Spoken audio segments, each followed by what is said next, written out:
Activists marched from Fredericton City Hall to the steps of the Legislative Assembly on Tuesday, October 17th, just as MLAs gathered for a new legislative session and the Higgs government's speech from the throne. That speech, delivered by Lieutenant Governor Brenda Murphy on behalf of the government, hailed the province's business-friendly, pro-growth agenda. Activists had a less rosy assessment of the economy, noting that New Brunswick has the lowest social assistance rates in the country. For people with disabilities, they said those policies reflect systemic ableism. New Brunswickers living in poverty and social assistance recipients are facing an emergency. On August the 1st, the Common Front declared a state of emergency on the Social Development Department. People are suffering. People are dying. Housing is a mess. People can barely afford to keep a roof over their heads. People are struggling to put food on their table. People are struggling to live. Homelessness is on the rise. The health service is almost broken. I would say it is broken. And we have a government patting themselves on the back because they are sitting on a surplus of $1 billion. If we had a government that was more concerned about its people than money and taking care of the rich. And we need to put an end to that, and we need to put an end to it now. I see many people that are struggling day in and day out.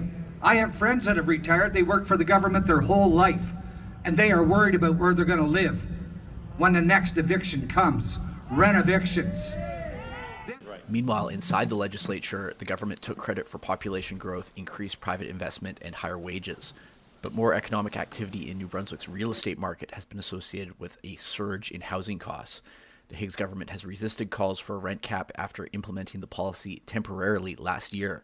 The short-lived 3.8% rent cap expired on December 31st of 2022. The NB Media Co-op spoke to some of the protesters at Tuesday's event. They said their biggest demands were a rent cap and higher social assistance rates. I am a supporter of the NB Common Front, and I think the issues being discussed here are very important. I'm personally a renter, so I would really like to see a rent cap put into place, even if it's just a stopgap band-aid measure at this point. But it's a step in the right direction. It's something we need, and I hope that some of the politicians that came here today can, take that into the legislature and hopefully get something out of it. If there's one policy change that you could see change tomorrow, what would it be? A more livable way of rate of assistance. So higher social assistance rates, so Yes. so they meet the poverty line or exceed it. Yeah. Understood. Is there anything you'd like to say to the politicians inside? It's time to sort of be for the majority and not just the minority of people. So out of all the policy proposals that were heard here today, which one rings true for you? What's something you'd like to see done immediately? If I'm going to go with the one that stood out immediately today that we could do to better the lives of people in every city in this province, it's an immediate rent cap, 100%. But there was no mention of a rent cap or higher welfare rates in the speech from the throne.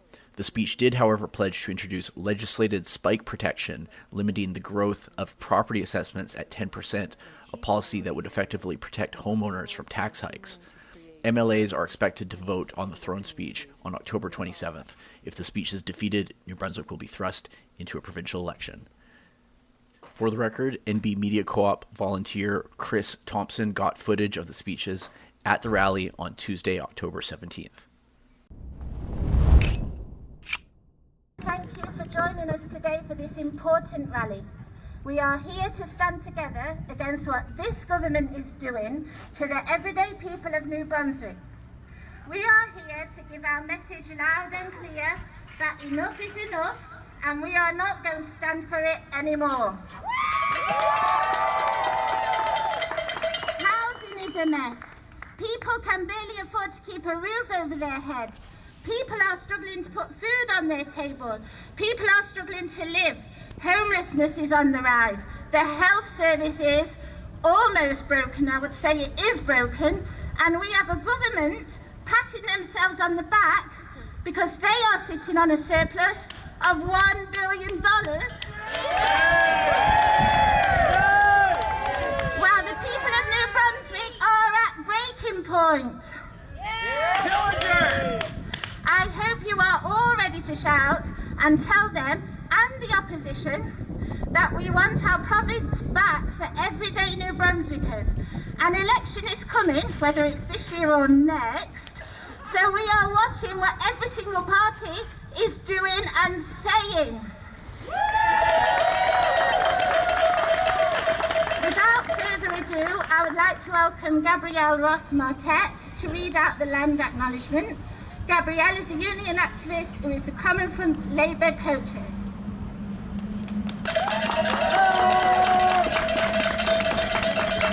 Hi everyone. We're gathered here today on the unceded and unsurrendered Wolastoqey, Mi'kmaq, and Pesca Tamakati territories. It's important, as organizations fighting for social justice, as people gathered here today that care about social justice, that we do more than say words on the need to respect Indigenous communities and Indigenous peoples. For the settlers gathered here today, as I am one of them too, it is our responsibility to push back against this government's agenda to pit us against Indigenous communities.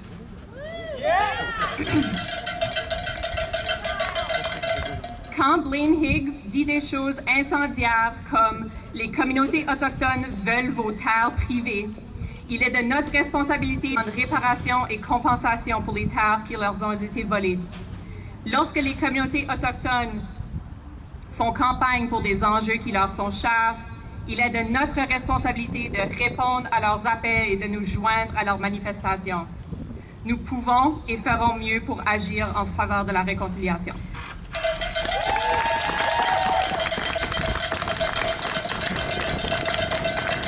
Thank you, Gabrielle.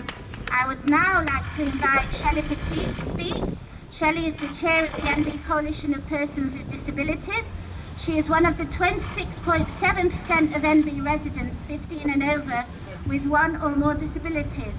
In other words, she is one of the more than 116,000 NB residents with a disability.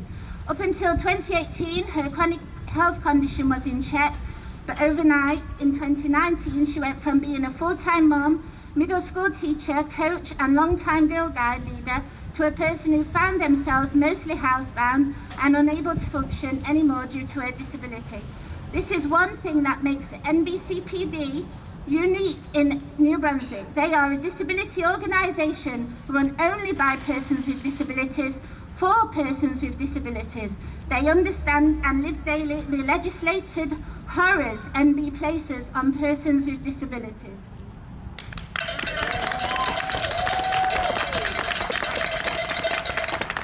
Thanks, Nicola.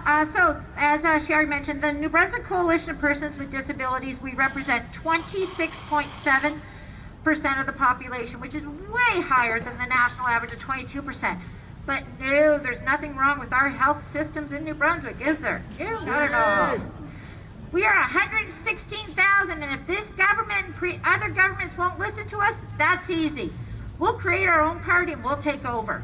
Because when you meet our needs, you meet everyone's needs. We are calling on the government of New Brunswick, I don't care what color it is, to immediately stop legislative poverty. There are less than 30% of people with disabilities in this province that actually get onto the DSP. Could you live on $866 a month? Because that's what they're asked to live on. Shame. In rat-infested places, that's right, shame on them. Shame. And then they make statements like, well, we have other services for you. They have things like housing subsidies. If you can get one, and if you can find a place that fits under their limited amount of $1,100 a month. Has anyone found a one-bedroom for $1,100 a month? No. Oh, and forget it if you have a partner or you want to be married, because that's not allowed, because heaven forbid we control our own destiny. Shame. Shame. Shame on them. And, whoa, wait, but they give out new ones every year. 25 additional rent subsidies a year. It'll only take 300 years to get through the list. No problem. Shame on this government. Shame. You know, then if we do find a job part-time, because most of us, that's all our bodies can handle, the first thing they do is they rip away our health card. We need a health card.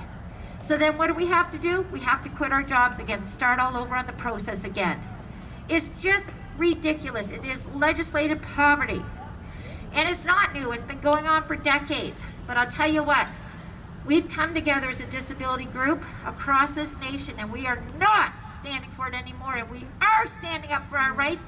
Canada is a primary signatory on the Human Rights Declaration of Persons with Disabilities, and we're not taking it anymore. So, thank you. The government can fix this mess. They can find us proper housing.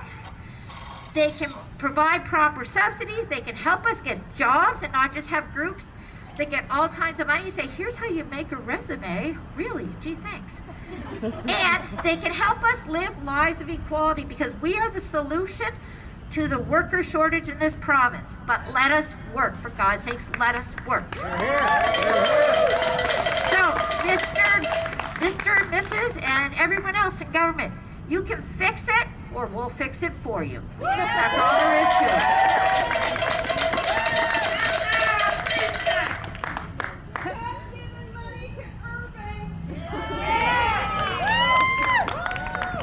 I'm going to ask Shelley to stay a little bit longer to read out a statement shared with us by the Fédération étudiante du campus universitaire de Moncton. Excuse my British French. And already she speaks better French than the Premier. All right.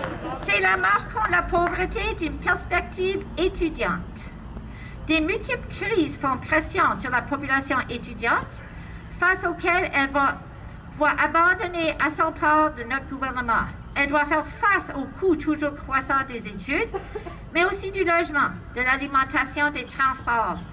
Sans oublier qu'une part importante de la population étudiante se destine à une carrière dans nos services publics gravement sous-financés.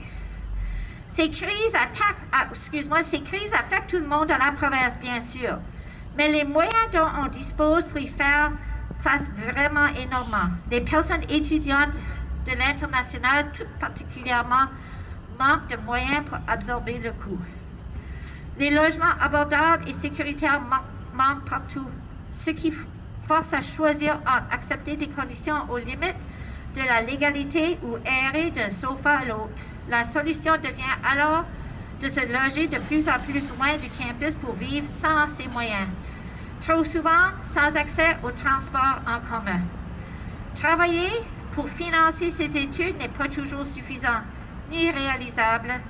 Les emplois sont souvent au salaire minimum, forçant les personnes étudiantes à cumuler un maximum d'heures du travail qui détriment de leurs études, de leur santé mentale et physique et de leur bien-être en général. La fin des programmes d'aide comme Connexion NB AE ont frappé durement nos membres les plus vulnérables qui ont perdu une ressource critique pour aider aux études et de briser la cycle de pauvreté. En échange, on leur offre des crédits d'impôt qui n'aident jamais les personnes qui ont eu le plus besoin, et encore moins quand ce besoin est le plus criant pendant leurs études. Nos établissements postsecondaires sont sous-financés de façon systémique depuis plus qu'une décennie, et ce sont les personnes étudiantes qui ont les frais. Tout cela suit, alors le gouvernement enchaîne de surplus sans réinvestir dans les services publics, les services sociaux, les programmes d'aide, qui sont partie critique de la qualité de vie citoyenne et citoyens les plus vulnérables de notre province. Comme les personnes étudiantes, il faut que ça change puis vite. This government has to realize that the $1 billion surplus does not belong to them.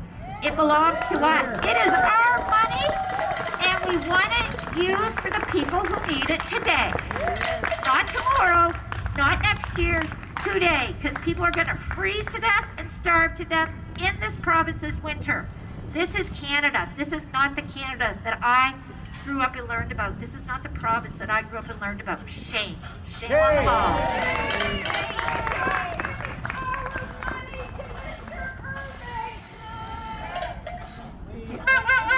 Just in case you didn't hear the lady, she said, stop giving our money to Mr. Irving.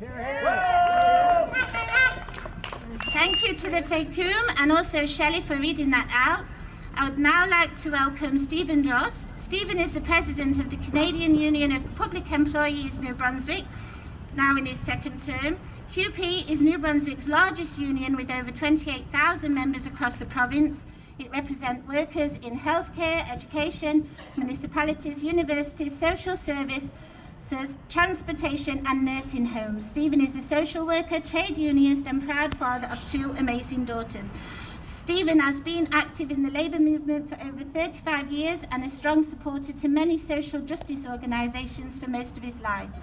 Stephen believes that as a society we can do better to take care of all citizens, and we must do better, and it starts right here in our house, the legislature of New Brunswick. Thank you.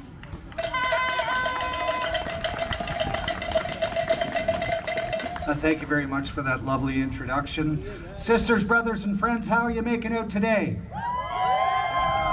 Always great to see you, but I'd much rather see you here celebrating success, and we have an opportunity coming up in the very near future as this current Premier continues to dangle that election card. We need to hold him accountable. I want to ask you a few questions. Do you think it's right that we have seniors on fixed incomes that are scared to death they're going to lose their housing or the apartment? Is that right? No way. Is it right that the working poor are really concerned and they've lost their apartments, they have no place to go, no place to raise their children? Is that right? No. Is it right that we have children, adults, and seniors who cannot afford to eat proper foods? None of this is right, and it's all preventable. If we had a government that was more concerned about its people than money and taking care of the rich. And we need to put an end to that, and we need to put an end to it now. I see many people that are struggling day in and day out. I have friends that have retired, they work for the government their whole life, and they are worried about where they're going to live when the next eviction comes. Rent-evictions. This government, I can tell you one thing I do know. Not one of Higgs and his people worry where they're going to lay their head. Not one of them worry about where their next meal is going to come from or if they can pay for their medications to help them survive another month. In fact, if you dig deep enough, I'm quite sure that some of them not only have one house, some probably have a summer house, and I bet you there's some of them that have rental properties, or many of their families have rental properties. This could have been fixed a long time ago, like other jurisdictions in Canada have done. We need a rent cap, and we need it yesterday, Mr. Higgs.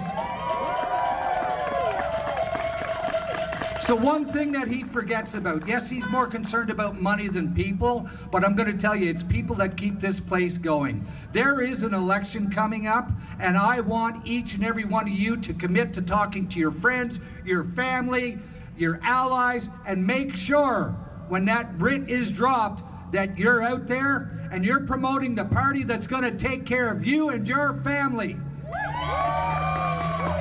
New Brunswick can't afford 4 more years of Higgs. You can't afford it. Too many people are out on the streets. Too many people don't have health care services. He has very purposely and strategically neglected the health care so he could privatize it and sell it off to his rich friends and corporations. But we're not going to stand for that, are we? No! So I want all of you to raise your fist and let's tell Mr. Higgs that we're not going to take it anymore. Hear, hear!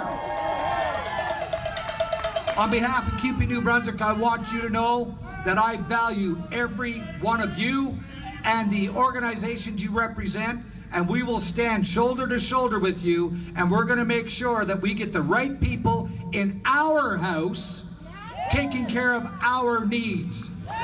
Take care. All the best.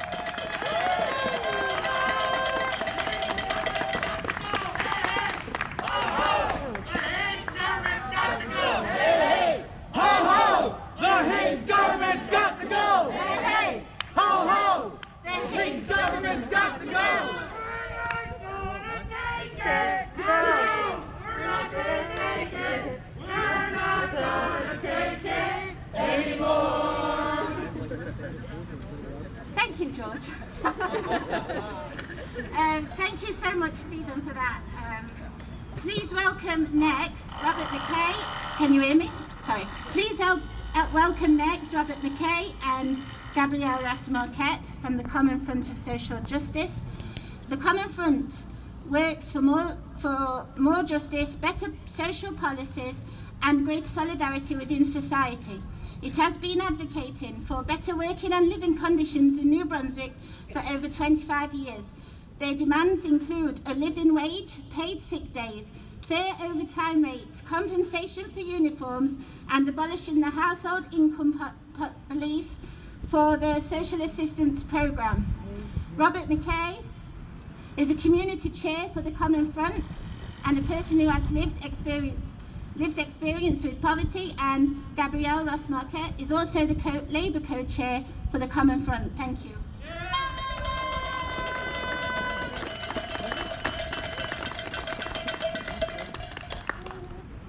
We're going to do a tag team, French-English. Hello everyone. Bonjour tout le monde. Pour les francophones, depuis 1997, le Front commun pour la justice sociale du Nouveau-Brunswick travaille pour plus de justice, de meilleures politiques sociales et une société plus solidaire. Nous luttons pour de meilleures conditions de travail et de vie, y compris un salaire de subsistance, l'augmentation des taux d'aide sociale et des jours de maladie payés par les employeurs. Thank you for your attendance today on October the 17th, which happens to be the International Day for the Eradication of Poverty. Merci pour votre présence en ce 17 octobre, la journée internationale pour l'élimination de la pauvreté. Let's make noise for everyone to hear us, especially those inside the legislature, especially George.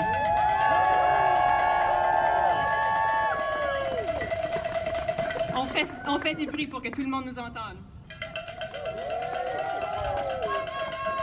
Why are we here today? New Brunswickers are struggling to make ends meet. We keep repeating this over and over. Groceries are expensive. Housing is unaffordable. Homelessness is on the rise. Our healthcare system is crumbling. Frontline workers are burned out. We have the second lowest minimum wage in Canada. In 2022, we had the second highest food insecurity rates in the country and the lowest social assistance rates in all Canadian provinces across this country. Bottom of the barrel. Les taux d'aide sociale sont en dessous du seuil de la pauvreté et les gens vivent en extrême pauvreté en ce moment. Who can live on $8,031 annually? No one. Who can live on $10,884 annually? Qui peut vivre avec 8 000 $ par année? Qui peut vivre avec 11 000 $ par année? We crossed the Northumberland Strait to PEI, and a single person deemed employable is worth $16,861, double the annual income here for that social assistance category. What's the difference between New Brunswick and PEI? Our government. Correct. I'll say your line. Yes. Élu, right? Yes. Élu. There's solidarité. Élu. Politicians. New Brunswickers living in poverty and social assistance recipients are facing an emergency. On August the 1st, the Common Front declared a state of emergency on the Social Development Department. People are suffering. People are dying. La population souffre et en meurt. Why are the governments so comfortable with this? Why are we sitting on $1 billion surplus while the population struggles to put a roof over their heads and food on the table? Pourquoi avons-nous un surplus d'1 milliard de dollars? Pourquoi le gouvernement ne réinvestit pas dans la population et dans les communautés? It's inhumane. It's shameful. It's embarrassing for our province, and it's time for things to change in this province. We have to take back our province.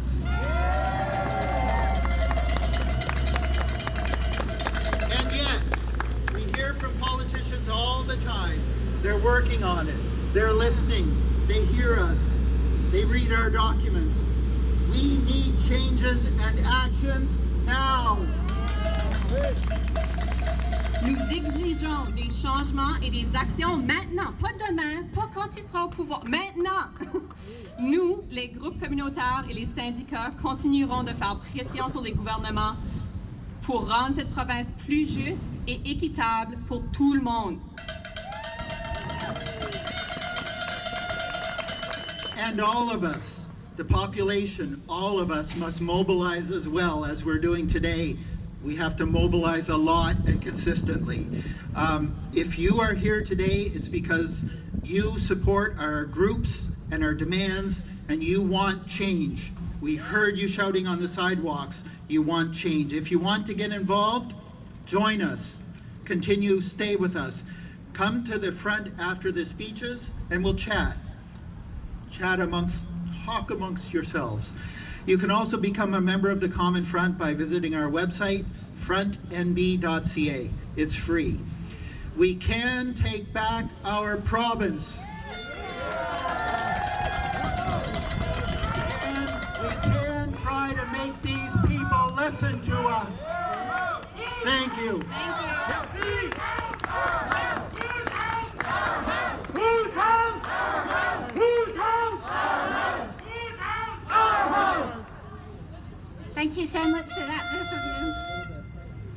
Next, I would like to read a statement from Indigo Poirier, who is a student in Fredericton, member of the New Brunswick Coalition for Tenants' Rights and NB ACORN.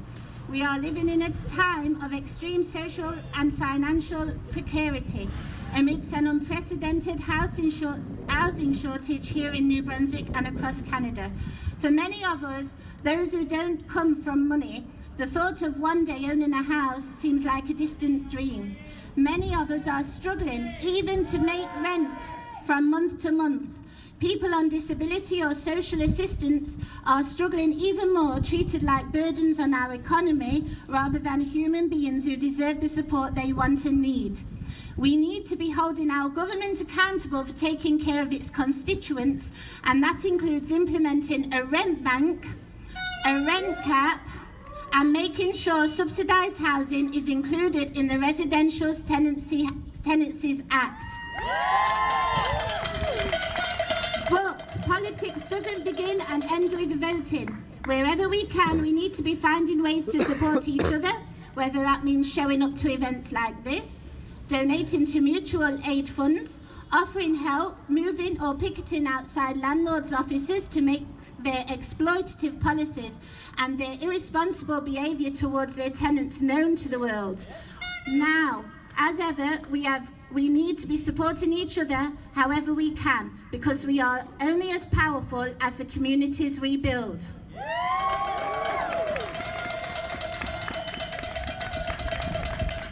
And that was from Indigo, so I don't know if they're here. No? So please pass our thanks for that. I would like to welcome Teresa Dever Hall and Amy Floyd from the Madu Centre. The Madu Vermin Migrant Justice Centre is an organisation dedicated to advancing migrant justice and supporting the struggles of migrants and precarious status in New Brunswick, including migrant workers, undeserved migrants, refugee claimants, international students and people with no status.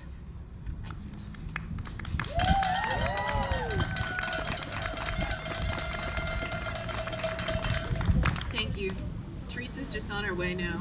I'm going to let her speak when she arrives. So, do we have some politicians here? Raise your hands. Yes, thank you. Thank you so much for coming and choosing to participate in active democracy. I'm very sorry that all the folks inside couldn't get down the stairs for some reason. I hope they're enjoying their lunch.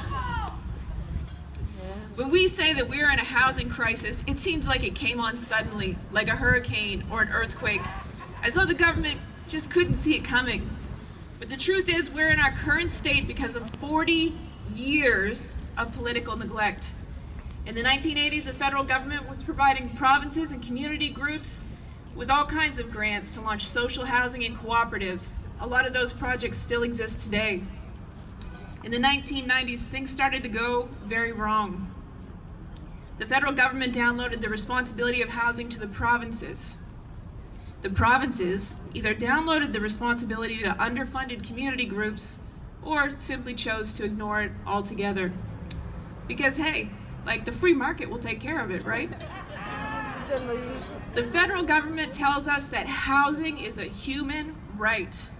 Should we let the private market be in charge of our human rights? No! New Brunswickers are feeling crushed.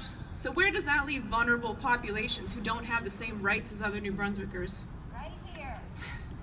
The precarious immigration status of asylum seekers, international students, migrant workers, and undocumented people leads to precarity in nearly every other aspect of their life. This year, we saw asylum seekers in Quebec put on buses, and they were not told where they were being taken. These people were dumped in New Brunswick with no preparation for social services. No one knew how we were going to take care of them. They arrived and they lived in hotel rooms for months on end. They had limited access to translation services and language training. They had no ability to get legal aid in New Brunswick to help with their refugee claims. While these folks are very resilient and strong, they are left at a massive disadvantage to navigate a rental market with sky-high rents and almost no vacancies. International students are being terribly exploited across Canada. Even in New Brunswick, with funded seats from the government, universities cannot possibly justify the tuition differential fee for international students. An international student doing a computer science degree will be charged over $54,000 more than a Canadian student for the exact same. Schools don't have a dedicated staff to help students find housing before they come. So if they can't find housing before they arrive and they have to live in a residence, pay for mandatory meal plans and health insurance, this is going to cost them $12,000. And that's just from September to May in living expenses. So that ends up coming to $35,000 each year for an undergraduate degree.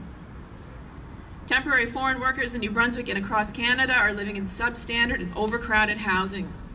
We often hear cases where employers rent houses from landlords and then sublet them to workers. The employer can often bring in $6,000 a month in rent from workers, and this is at a house that would rent in the local market for $1,200 a month. It's not uncommon for workers to sleep with 3 to 5 adults per bedroom with limited access to bathrooms and cooking facilities. Undocumented people do not have access to basic requirements to get rental units, including personal ID, secure legal employment, and access to banking services. So we say we must do better. Migrants contribute tremendously to our communities. When you think about housing rights for everyone, please remember those in our communities who are working hard but don't have the same rights and protections as other New Brunswickers. Yeah. We're calling for permanent residence on arrival, Medicare on arrival, and open work permits for all.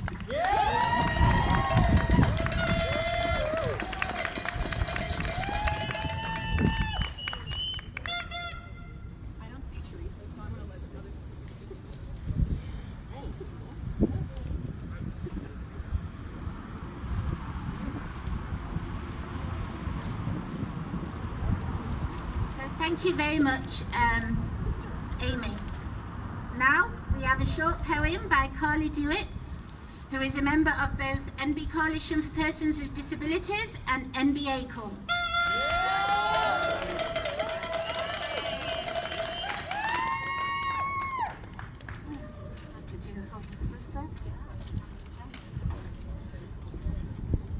Go, Carly, go! Go, Carly, go! Assistance, your rates need to grow as inflation continues to soar, putting healthy eating out of reach. Yes, assistance, your rates need to grow.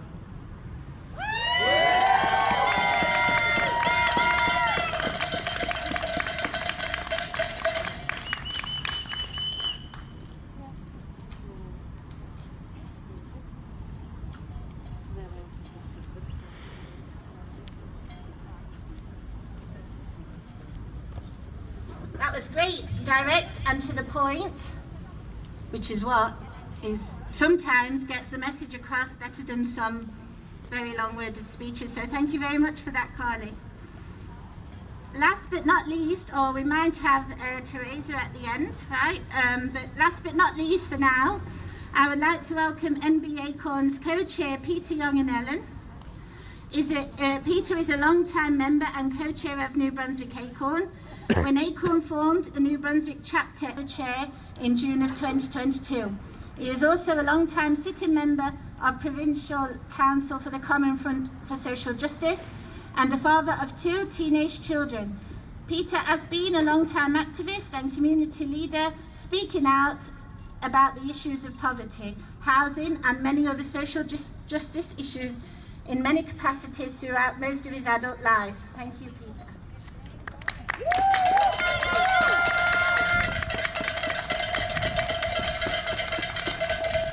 Go, Peter, go.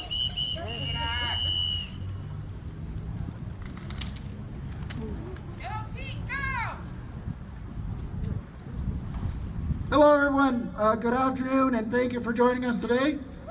Yes, my name is Peter. I'm a member and co-chair of New Brunswick ACORN. ACORN, Association of Community Organizations for Reform Now Canada, is a multi-issue, membership-based community union of low and moderate income people.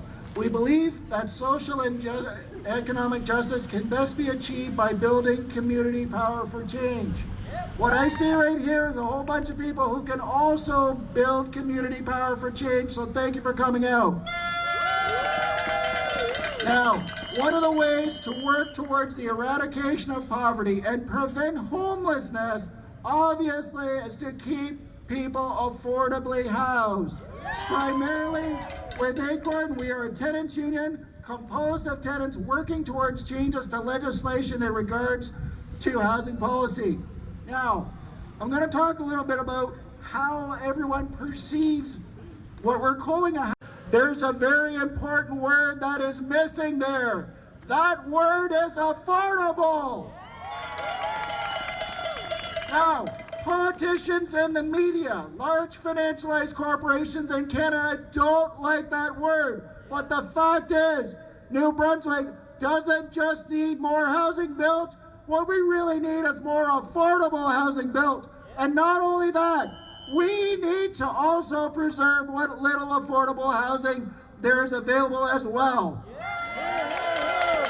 Now, that said, New Brunswick ACORN's demands of the Higgs government are the following. We'd like to see a 2% rent cap that is to be reinstated immediately. We want to also take the rent eviction laws that were put in place of June 2023. We want to modernize the RTA, making all tenants equal, including NB housing tenants. We also want to see the introduction of a provincial rental registry and a 0% interest rent bank to be immediately established. There's no need for delay, Jill Green. Now, sadly with the Higgs government, we've seen time and again, there is no sense of urgency to implement items like rent control, RTA reforms, and make changes to serve those of low and moderate income. Big business, on the other hand, seems to be favored considerably in this house. Well, this is wrong. We are all struggling right now, Mr. Higgs. As a province, the number of homeless in our communities throughout New Brunswick has only grown over the past 3 years. It's not stayed stagnant. It's not decreased. It's growing considerably. We've seen it in the 2022 provincial budget announcement, how everything seems to be kind of lopsided and not really balanced. Now, what we saw in the 2022 budget in regards to housing was 3 years of tax breaks for landlords and only 1 year of rent control at 3.8%. Meanwhile, when this provincial budget was announced, the PC government actually said it was a balanced budget. And I'm sorry to say, that's not balanced when it came to serving tenants equally to their landlords. Now, we've asked several times for the rent cap to be extended, and the answer from Minister Joe Green has been, no, Landlords can't afford that, and it will discourage new rental housing construction. I'm sorry, but these are myths. They're lies. The data is there to prove these are myths. Hicks' reaction? Well, it's data my ass. Well, isn't that nice? Ignore the data because it doesn't serve big business or your interests, sir. The message from the Hicks government as well. Hey, dig deeper, work harder. Landlords need more money. Well, has he ever considered that some of us can't work harder or dig a bit deeper? That some of us are on fixed incomes, seniors on pensions, or have disabilities, and live at the lowest social assistance rates in all of Canada. He's also not considered that some of us are already working 60 hours a week just to pay rent, keep food on the table, keep the heat on in the winter, and pay for transportation to get to work. Does he care? No. Everybody says we're getting to the breaking point. Well, I'm sorry, we're far past the breaking point here. Meanwhile, there's $1 billion surplus just sitting there. And what does he want to do? Tax breaks. Tax breaks which only really help the biggest wage earners in the province the most. Now make no mistake, there is no trickle down. So lastly, just before I leave the stage, I've actually got a challenge here for everyone. And I personally would ask a couple of things for everyone to do. You're hearing the many issues today around poverty, from the need of rent control and reforms needed to the RTT, to low minimum wages and workers' rights, to abolishing the household income policy and raising the social assistance rates to better disability rates. Now, all of it, we all have a voice, and we need people to speak up about the issues discussed here today. So please, whatever group, if you want to join all of us, join all of our groups. Share the message here. Spread the message. Now, also, everyone here also needs to make sure that they vote in the next provincial election, and that they encourage others to do so. All of us need to vote. Now, a very wise person once said to me when I was of voting age at 18 years old, there's nothing a politician fears more than a young person or a low-income person that votes. Politicians actually continue to predict that young people or those of low income or with disabilities won't vote. Well, I'm sorry, that's the wrong mind frame to have. They've forgotten that they have to be accountable to all New Brunswickers, not just the select few. And the truth here is that enough people do vote that it can really drive changes in political policy. So if you want to ensure Higgs and co aren't around for another 4 years, for God's sakes, vote them out and be heard loud and clear. That change is due.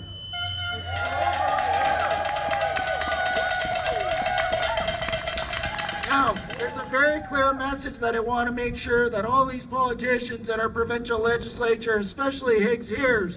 So I want to hear everyone join in on this, and let's make sure that they hear us all loud and clear.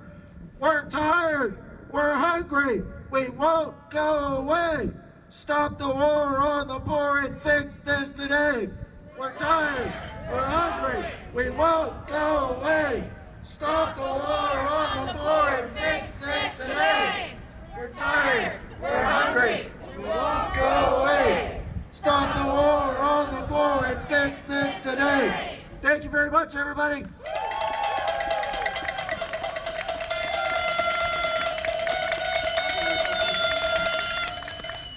Thank you so much for that, Peter.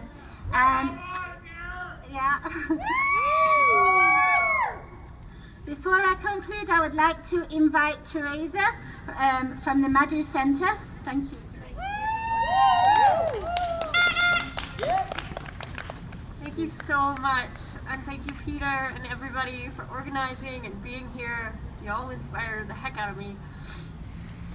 So I have the honor of working with migrant workers, international students, asylum seekers, and others who, to the shame of all governments, do not have access to the social safety net that many Canadians rely upon to help make ends meet. They do not have access to Medicare and can face incredible fees to seek basic medical attention. Without a Medicare card or other medical insurance, people are charged $682 for a visit to the emergency room or a health center. Lab work costs $330. Day surgery can cost from $2,000 to $28,000. Most migrant workers with private insurance must pay these bills and then submit receipts for reimbursement. The system effectively bars many of them from seeking treatment, even in cases of dire need. That is why the Madhu Verma Migrant Justice Center is part of a coalition calling for Medicare upon arrival. Yes, we can! Social assistance is also unavailable to migrant workers and asylum seekers. Social assistance. International students may be able to access it. However, seeking such help could later result in them being considered inadmissible to Canada if they want to become permanent residents, right? Because we're just looking for rich folks. Employment insurance, which some Canadians rely upon to keep their families afloat throughout the year, is also often inaccessible to people without permanent residency. Despite the fact that migrant workers pay for it through their taxes, they are often wrongfully denied EI. Without support to navigate the system, people are typically left to fend for themselves during seasonal layoffs. Ironically, people coming to work in our New Brunswick food industries are sometimes forced to rely on food banks. Migrant workers, international students, and asylum seekers do not simply come to Canada for a job, an education, or safety. They come here because of a dream. And that dream includes being able to feed their families and live in dignity. So let's work together to realize the dream of a living wage for everyone in Canada. And we at the Madhu Centre ask you to join us in our call for permanent residence on arrival, Medicare on arrival, and open work permits for all. Thank you.